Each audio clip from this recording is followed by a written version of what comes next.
नमस्कार मित्रांनो. सरकारी कर्मचाऱ्यांसाठी आणि विशेषतः आपल्या शिक्षक बांधवांसाठी एक अतिशय आनंदाची आणि महत्त्वाची बातमी समोर येत आहे. 8व्या वेतन आयोगाची चर्चा आता जोर धरू लागली आहे.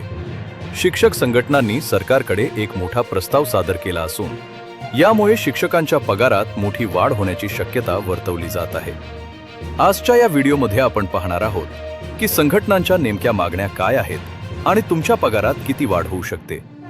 व्हिडिओ शेवटपर्यंत नक्की पहा.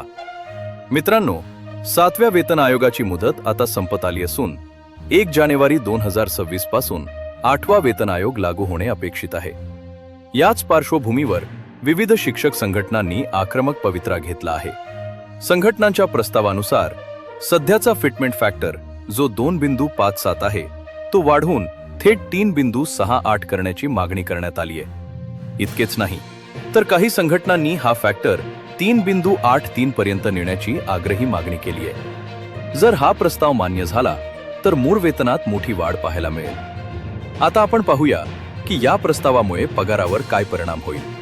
सूत्रांच्या माहितीनुसार 8व्या वेतन आयोगात किमान पगार जो सध्या 18,000 रुपये आहे तो वाढवून 26,000 रुपये किंवा त्यापेक्षाही जास्त म्हणजेच साधारण 69,000 रुपयांपर्यंत नेण्याची मागणी केली जात आहे.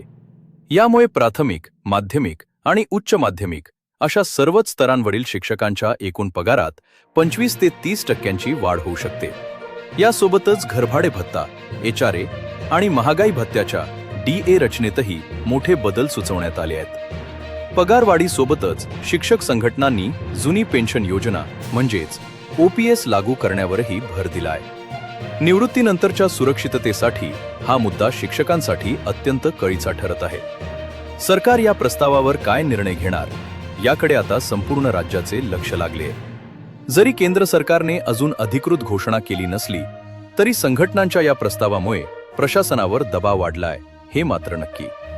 तर मित्रांनो, 8व्या वेतन आयोगाबाबतची ही होती महत्त्वाची अपडेट.